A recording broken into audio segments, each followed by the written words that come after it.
You are standing now before something you cannot see, but you can feel.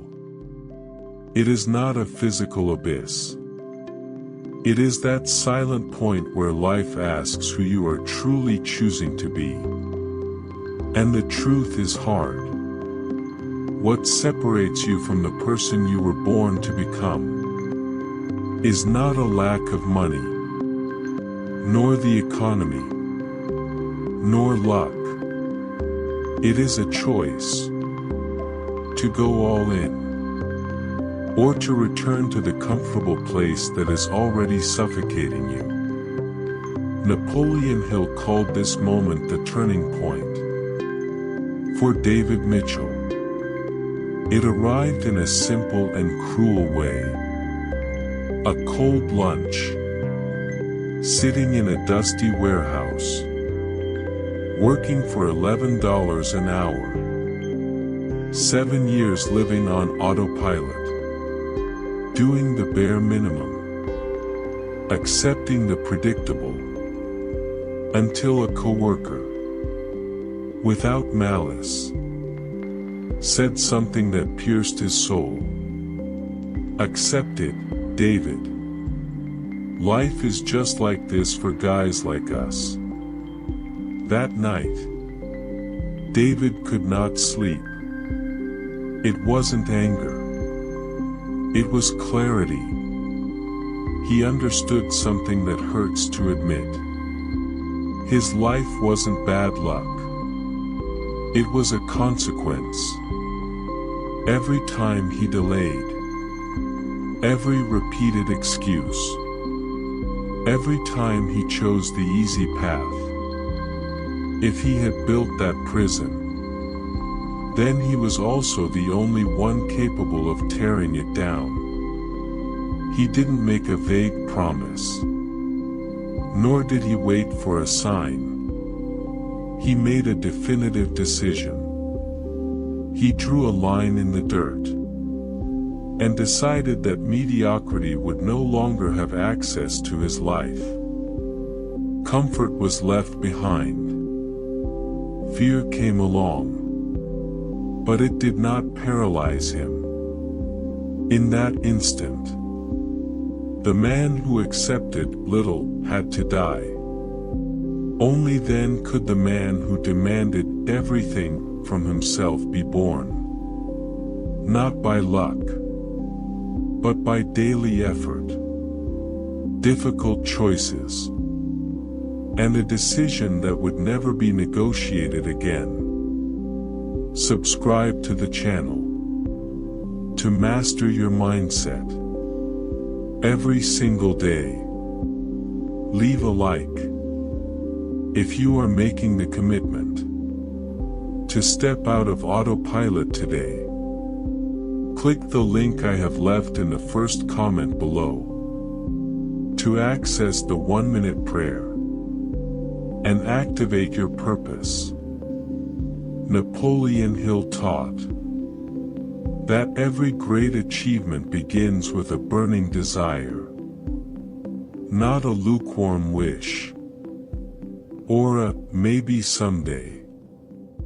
A burning desire is when an idea will not leave you in peace, when it stays with you in the silence, in your exhaustion, and even in your fear. David Mitchell didn't just want to make more money. Anyone can want that. What he had was something deeper. A clear vision. He saw his own logistics company, even before it existed on paper. There was a plan. Imperfect, but real. And most importantly, there was commitment. For 7 years, David failed. Not for a lack of ability, but because he treated his dream as a preference, not a priority.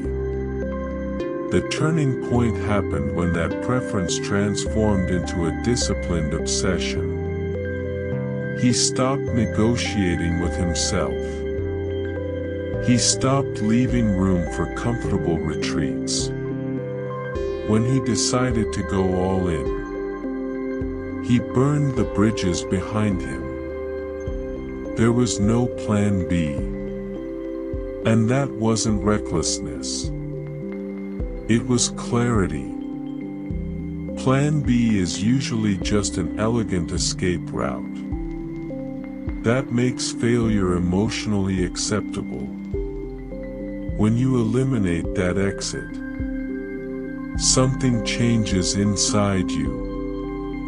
Your mind begins to search for solutions, not excuses. Your focus sharpens. Your identity adjusts to the goal. It is at this point that desire stops being a distant dream and becomes a definite chief aim, capable of reorganizing your entire life around it. Napoleon Hill considered it a sacred principle to always do more than what you are paid for, not as an act of submission, but as a profound exercise of character. David understood something that changes everything. The way you do the small things reveals who you will be in the big things. Therefore, he decided to become the best employee in the warehouse, not out of love for his boss, nor for the hope of an immediate promotion, but out of self-respect. He knew that $11 an hour job did not define his destiny, but it was shaping his mind. Every task done well was a silent training in self-discipline, focus, and responsibility. David realized that there is no separate compartment for excellence. If he were careless there, his mind would learn to be careless in everything.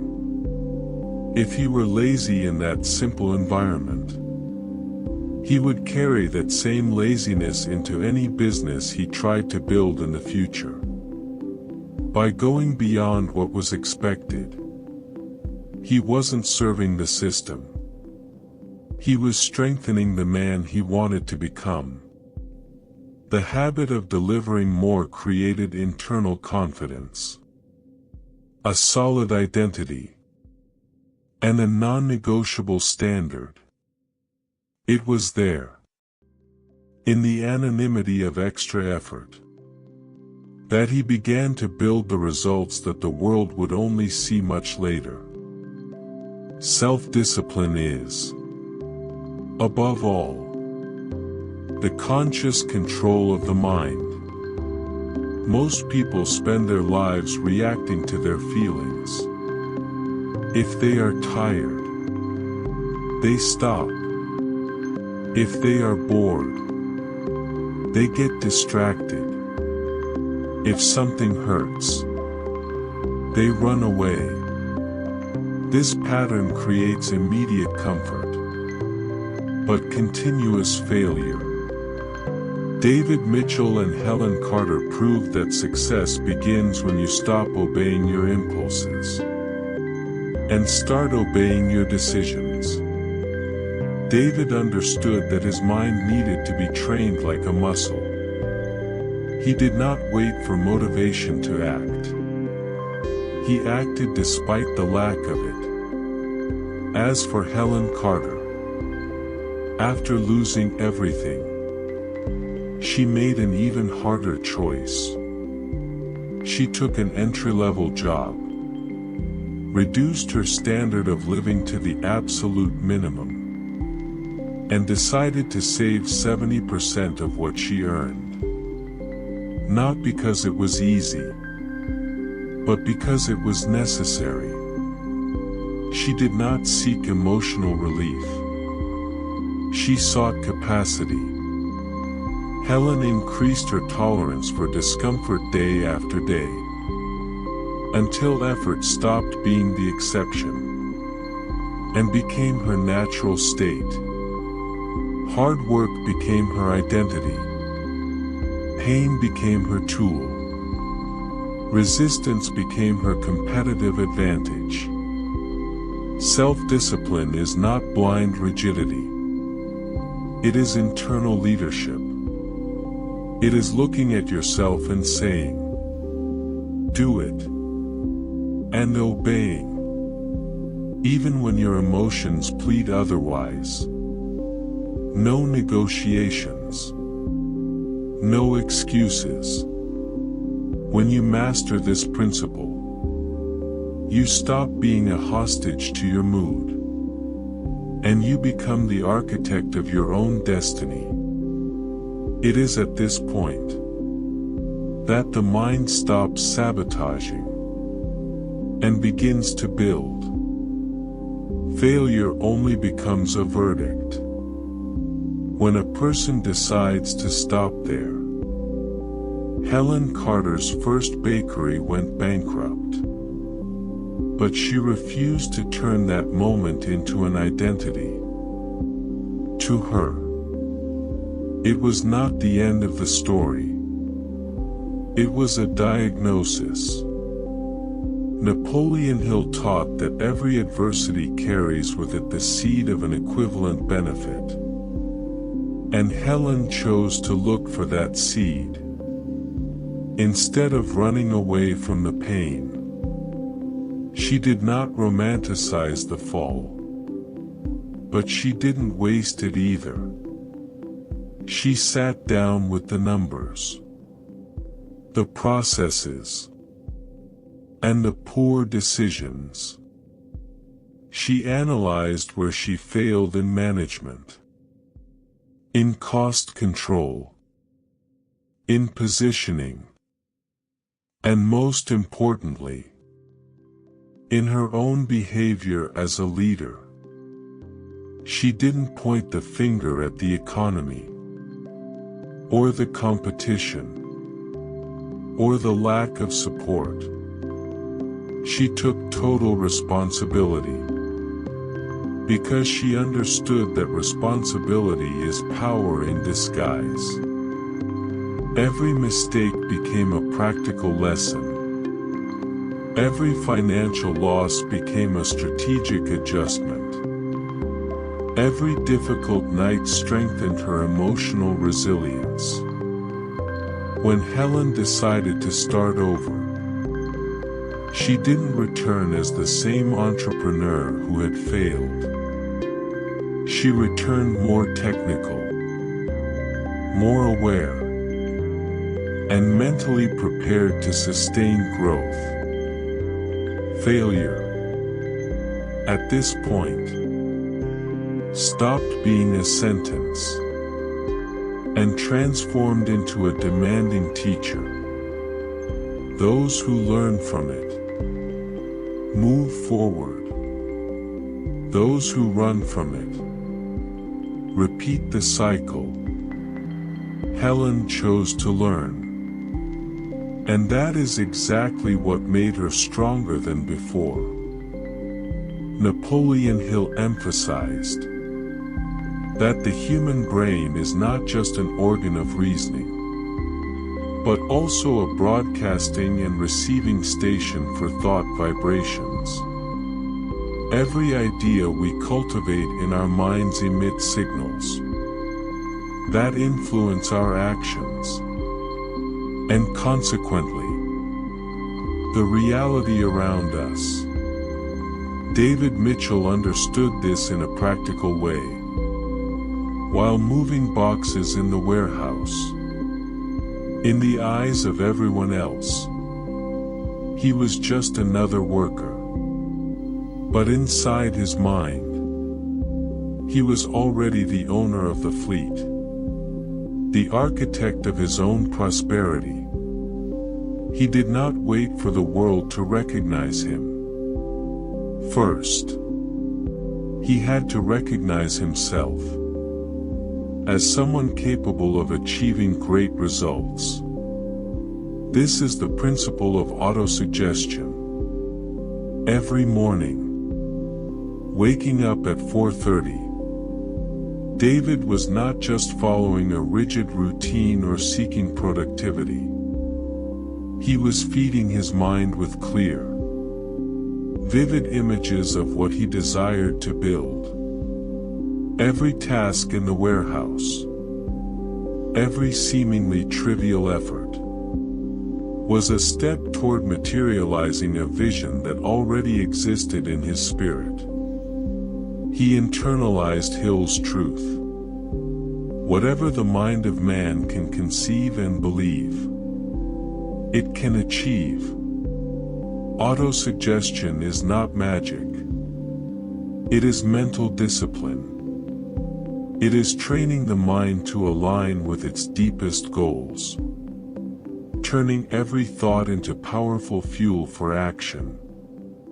David knew that his body followed where his mind had already arrived. Day after day, he built a reality that once seemed impossible. The mind, when used as an ally rather than a hostage to circumstances, becomes the most powerful creative force in existence. Many wonder where the energy comes from. To work 16 hours a day, as Helen Carter did on her journey. The answer does not lie in extraordinary physical strength, privileged genetics, or momentary motivation. It lies in transmutation. When a person finds a purpose greater than their own comfort, exhaustion ceases to be an absolute limit. The body may feel the weight, but the mind takes command. Napoleon Hill explained that intense emotions, when correctly directed, become fuel. The fear of poverty, the desire for freedom, the hunger for achievement, all of these can be converted into focused action. When these emotions stop being scattered and begin to serve a clear plan, psychic energy overrides physical wear and tear. It is at this point that internal reserves emerge. Reserves that most people never access. Helen did not work long hours out of blind obligation. She worked because every effort was connected to something bigger. The same was true for David. He didn't possess more energy than anyone else. He simply didn't waste what he had on complaints, distractions, or constant doubts. His mental channel was clear, aligned, and directed. When purpose and emotion walk together, effort stops being a burden and becomes a means. Vitality grows, not because the body changes, but because the mind decides to lead. This is how ordinary people achieve extraordinary feats. Napoleon Hill described hypnotic rhythm as one of the most powerful forces in the universe. It is the same invisible law that keeps the planets in orbit, regulates the seasons, and sustains the natural order of things. This force also governs human behavior. It explains why some people remain trapped in the same patterns for years, while others manage to break cycles and create a new trajectory. When you decide to go all in, you are not just changing habits. You are challenging an old rhythm that has been solidified by repetition. In the first 90 days, the experience is brutal. Every morning requires conscious effort. Laziness, procrastination, and the desire to quit function like an emotional gravity, trying to pull you back to your previous state. The mind resists, because it has been conditioned for comfort. It is during this period that many give up, believing they lack motivation, when in reality, they lack the persistence necessary to break the inertia. But something changes when discipline remains firm, even when you don't feel like it. Slowly, the hypnotic rhythm begins to work in your favor. Repeated actions create a new pattern. Waking up early stops being a sacrifice. Studying stops being heavy. Prospecting clients stops causing internal resistance. What once required force now happens almost without thinking. At this stage, motivation is no longer necessary. It has been replaced by momentum. You no longer push yourself. You are carried. The right rhythm takes control and begins to sustain your growth. This is when progress accelerates, not because it became easy, but because you stopped fighting against yourself. Brian Tracy states that standing still is the most exhausting way to exist.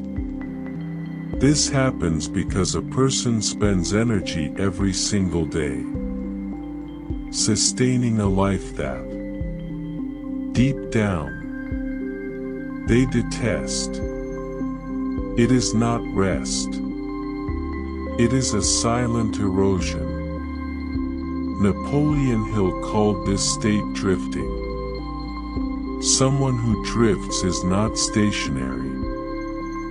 They are being carried away by circumstances, by the opinions of others, and by the fear of making a decision. The cruelest part is that this person consumes the same amount of energy as someone acting with purpose. But they never arrive anywhere. They sail without a course, and always end up at the same point. David and Helen understood something that most people avoid facing. They realized that pain cannot be avoided. It can only be chosen. There is the pain of discipline, which requires daily effort, difficult choices, and temporary sacrifice. And there is the pain of regret, which grows over time, weighs on the conscience, and charges mercilessly high emotional interest. The first weighs grams. The second weighs tons. When they decided to act, they didn't eliminate exhaustion, but they eliminated the waste of energy. Every effort gained a direction. Every sacrifice gained a meaning. By stopping the drift, they traded empty wear and tear for real progress. This is the moment when life stops being a silent burden and becomes a conscious project. Exhaustion decreases, not because the path became easy, but because, finally, it makes sense. David Mitchell's transformation is often summarized in impressive numbers. 17 employees, 7-figure revenue, and a rock-solid company. But this story did not begin with investors, contracts, or major strategic decisions. It began with something simple and seemingly insignificant: making his bed every single morning. Napoleon Hill taught that self-discipline is born in the most trivial tasks, because they train the mind to obey. If you cannot master a small habit the moment you wake up, you will likely fail to master much larger challenges throughout the day. David understood that success is not built on massive, isolated acts, but on the daily repetition of small, conscious choices. Every time he kept a promise made to himself, something changed inside. Every workout completed when his body begged for rest. Every call made despite the fear of rejection. Every task finished without applause was a silent vote in favor of the person he was becoming. These actions did not generate immediate money, but they generated something far more valuable: true self-esteem. Not the kind inflated by outside praise, but the kind born from respect in front of the mirror. Every commitment fulfilled was a deposit into that internal account, strengthening his identity and his confidence. Financial success came later, as a natural consequence.